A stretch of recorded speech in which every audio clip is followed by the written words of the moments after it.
Hello student, आप लोग का फिर से स्वागत है मेरे चैनल वाणिज्य शिक्षण में। आज मैं आप लोगों के लिए एक बहुत ही महत्वपूर्ण टॉपिक लेकर के आई हूँ, जिसे जानने के लिए यह वीडियो आप ज़रूर पूरा देखें। आज का हमारा टॉपिक है नए साझेदार का प्रवेश। नए साझेदार के प्रवेश को विस्तारपूर्वक समझने के लिए वीडियो को पूरा देखें तथा लाइक, शेयर और सब्सक्राइब करना ना भूलिए। तो चलिए आइए देखते हैं नए साझेदार का प्रवेश सविस्तार। नए साझेदार साझेदारी फर्म में सभी साझेदारों की आपसी सहमति से नए साझेदार का प्रवेश हो सकता है। नए साझेदार के प्रवेश के बाद सभी साझेदार नया अनुबंध करते हैं एवं व्यवसाय का संचालन करते हैं। एक फर्म में व्यष्टि फर्म, हिंदू अविभाजित परिवार, कंपनी साझेदार बन सकते हैं। इसका तात्पर्य है, जब किसी नए व्यक्ति को साझेदार बनाया जाता है व्यवसाय में, तो जो पहले से साझेदार होते हैं उनकी सहमति ली जाती है तथा उनके बीच में एक नया अनुबंध तैयार किया जाता है तथा व्यवसाय का संचालन किया जाता है। इसमें व्यष्टि फर्म, हिंदू अविभाजित परिवार, कंपनी, ये सब साझेदार बन सकते हैं। भारतीय साझेदारी अधिनियम 1932 की धारा 31(1) के अनुसार किसी नए साझेदार का प्रवेश विद्यमान साझेदारों की अनुमति से ही हो सकता है। नए साझेदार के प्रवेश पर विद्यमान साझेदारी समझौता समाप्त हो जाता है तथा एक नया समझौता प्रभाव में आ जाता है। इसमें भी वही कहा गया है कि सभी समझौते तथा साझेदारी सब नए साझेदार को पुराने साझेदारों की सहमति से ही साझेदार बनाया जाता है। फिर है आपका नए साझेदार के प्रवेश की आवश्यकता। चलिए देखते हैं नए साझेदार की प्रवेश की आवश्यकता क्यों होती है। व्यवसाय के कुशल संचालन हेतु किसी योग्य व्यक्ति की आवश्यकता होने पर। दूसरा, व्यवसाय के विकास एवं विस्तार हेतु अधिक पूंजी की आवश्यकता होने पर। तीसरा, किसी कर्मचारी को प्रोत्साहन हेतु साझेदार बनाना हो। चौथा, किसी विख्यात व्यक्ति को साझेदार बनाकर व्यवसाय की ख्याति में वृद्धि करने हेतु। और पांचवा है फर्म की आंतरिक एवं बाह्य परिस्थितियों की मांग के अनुसार। ये सब क्या है?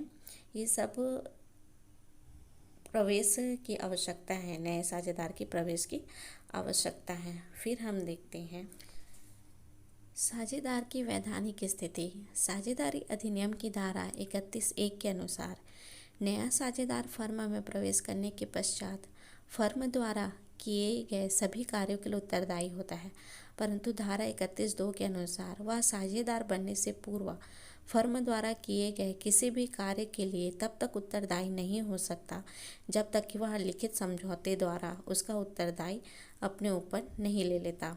इसमें कहा जा रहा है कि नया साझेदार सभी कार्यों के लिए उत्तरदायी होगा, पर उसके आने से पूर्व के कार्यों के लिए वह उत्तरदायी नहीं होगा जब तक कि लिखित समझौता ना हो। फिर है नए साझेदार का अधिकार। पहला है फर्म की संपत्तियों में हिस्सा प्राप्त करने का अधिकार। जब नया साझेदार फर्म में प्रवेश करता है तो उसके द्वारा निर्धारित अनुपात में पूंजी की राशि लाई जाती है। इस राशि को उसके पूंजी खाते में धनी क्रेडिट कर दिया जाता है। पूंजी की राशि लाने के पश्चात ही वह फर्म की संपत्तियों में हिस्सा प्राप्त करने का अधिकारी हो जाता है। फिर देखते हैं दूसरा, फर्म के भावी लाभों में हिस्सा प्राप्त करने का अधिकार। नया साझेदार अपने हिस्से की पूंजी लाने के साथ साथ अपनी योग्यता, प्रबंधकीय क्षमता, विशिष्ट ज्ञान, व्यावसायिक संबंध एवं ख्याति भी लाता है, जिसका लाभ साझेदारी व्यवसाय को मिलता है और व्यवसाय का लाभ बढ़ जाता है। इसके प्रतिफल में पुराने साझेदारों द्वारा अपने लाभ के कुछ भाग का त्याग किया जाता है, जिसे नए साझेदार को दे दिया जाता है। अतः इस प्रकार नया साझेदार फर्म के भावी लाभों में हिस्सा प्राप्त करने का अधिकारी बन जाता है। अधिकार प्राप्त करने के लिए नए साझेदार को भी पुराने साझेदारों को कुछ अतिरिक्त धनराशि का भुगतान करना पड़ता है, जिसे ख्याति कहते हैं। नए साझेदार की फर्म में प्रवेश करने पर किए जाने वाले समायोजन। नए साझेदार के प्रवेश करने पर फर्म की लेखा पुस्तक में निम्नलिखित समायोजन किए जाते हैं। नए साझेदार द्वारा लाई गई पूंजी का लेखांकन। नए साझेदार द्वारा फर्म में प्रवेश करने पर जो राशि लाई जाती है उसे पूंजी कहते हैं। यह पूंजी नकद में अथवा संपत्ति के रूप में या दोनों में लाई जा सकती है। पूंजी की मात्रा साझेदारों के आपसी अनुबंध द्वारा निश्चित की जाती है। नए साझेदार द्वारा फर्म में पूंजी लाने पर निम्नलिखित प्रविष्टियाँ की जाती हैं। तो चलिए आइए देखते हैं ये प्रविष्टियाँ कैसे की जाती हैं। पहला, पूंजी नकद में लाने पर cash bank account debit to new partners capital account, beginning capital brought by new partner. ये पूंजी नकद में लाने पर ये एंट्री की जाती है। दूसरा, पूंजी नकद के अतिरिक्त संपत्ति के रूप में लाने पर particular asset account debit to new partners capital account, beginning capital brought by new partner in asset. फिर है आपका लास्ट, कुछ पूंजी नकद एवं कुछ संपत्ति के रूप में लाने पर कैश या bank account debit particular asset account debit to new particulars capital account, beginning capital brought by new partner in cash and asset both.